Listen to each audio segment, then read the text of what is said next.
Derlis Gonzalez, Carlos Sanches, com direito à entortada de Jefferson Soteldo.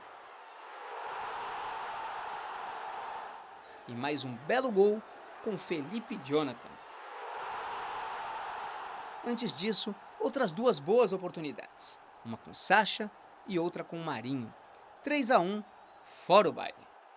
O Avaí chegou a empatar com o João Paulo. Liderança isolada do Brasileirão com 29 pontos. 2 a mais que o segundo colocado Palmeiras. Pintou o campeão, Rodrigo? É difícil dizer, né? O Santos estava, antes do começo do campeonato, não era apontado como um dos favoritos, mas teve uma boa largada, teve aquele tropeço contra o Palmeiras, a goleada de 4-0, mas o time embalou aí uma série de 7 jogos sem perder, nos 6 vitórias e um empate, sendo 6 vitórias seguidas, e o time deu uma boa arrancada, subiu aí na tabela do Brasileiro. O trabalho do Sampaoli na parada para a Copa América parece ter sido muito bom, o time voltou mais consistente, sofrendo menos gols, criando mais chances e convertendo também. E o Santos conseguiu uma boa arrancada, aí, algo até pouco provável para quem via, né, a parada ali da Copa América, o Palmeiras com 5 pontos de vantagem, o Santos já conseguiu pulverizar essa diferença e passar à frente. E quando a fase é boa, sobra descontração. Tem dancinha,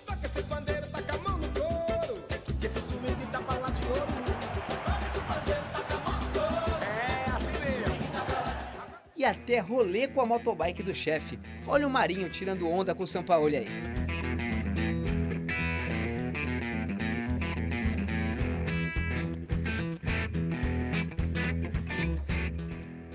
Na próxima rodada, o Peixe pega o Goiás, domingo, às 11 da manhã, na Vila Belmiro.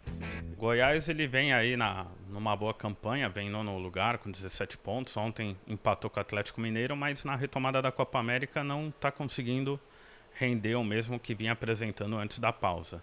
Já o Santos tem um aproveitamento muito bom na Vila Belmiro. O Santos não perdeu esse ano na Vila, está embalado. O Santos conseguiu ontem uma vitória que mostrou mais uma vez a força do time jogando em casa, com a casa lotada. A gente já tem praticamente os ingressos esgotados para o jogo contra o Goiás. Então é uma oportunidade de ouro que o Santos tem, ainda mais que o Palmeiras vai fazer um clássico contra o Corinthians e Itaquera. De repente, um empate, uma derrota, o Santos pode abrir aí 4, 5 pontos de vantagem, que é uma gordurinha que pode ser muito boa, pensando na sequência da competição. A liderança isolada veio graças ao empate do Palmeiras contra o Vasco, sábado na capital. 1-1. A maionese do time de Filipão desandou? Às vezes são coisas curiosas que acontecem no futebol, né? O Palmeiras ele vinha de uma sequência muito boa, mas às vezes quando você tem uma pausa que nem houve da Copa América de um mês praticamente, quebra aquele embalo e aquela sequência que era ótima, você acaba perdendo um pouco ali o fio da meada. Talvez tenha sido o que aconteceu com o Palmeiras. Vem de uma sequência pesada também aí de Copa do Brasil, uma eliminação para o Inter, Copa Libertadores, que teve um jogo que o Palmeiras escapou ali na Bacia das Almas contra o Godoy Cruz, e é muita pressão da torcida. A torcida cobrou o Alexandre Matos, cobrou o Filipão, cobrou o Dudu, cobrou os principais jogadores do elenco, e o Palmeiras precisa dar uma resposta essa semana. Tem um jogo fundamental contra o Godoy Cruz amanhã e depois vai ter a sequência do Brasileiro, só que agora correndo atrás do Santos, né? O São Paulo conquistou um importante resultado. Bateu o Fluminense no Rio por 2-1. 2 gols do lateral Reinaldo. Até onde pode chegar o tricolor paulista, Rodrigo? São Paulo vem de uma sequência curiosa e importante depois da pausa da Copa América. Quase ganhou o jogo contra o Palmeiras, se não fosse a falha do Thiago Volpi, mas ganhou da Chapecoense de 4-0 na semana passada.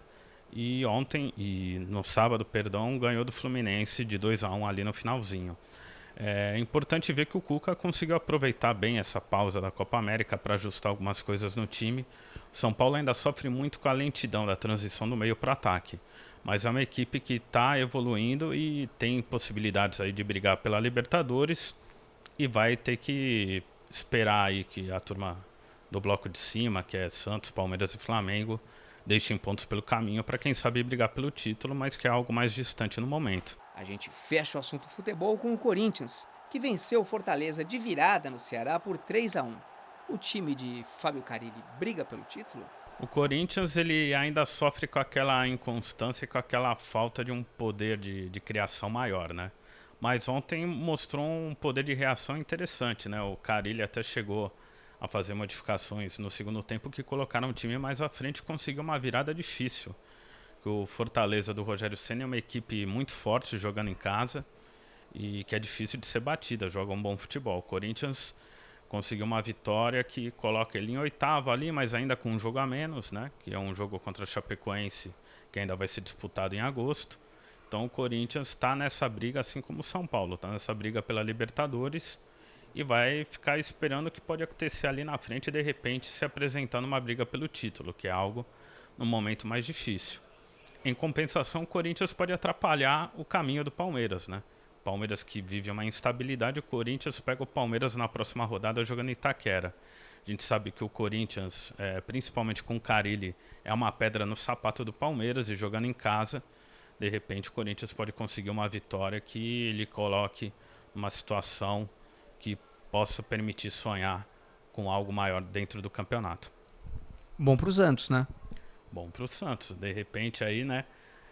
A gente sabe que o torcedor santista não vai torcer para o Corinthians, mas pode torcer contra o Palmeiras e aí pode ser que venha uma ajudinha do rival que seria interessante para o campeonato.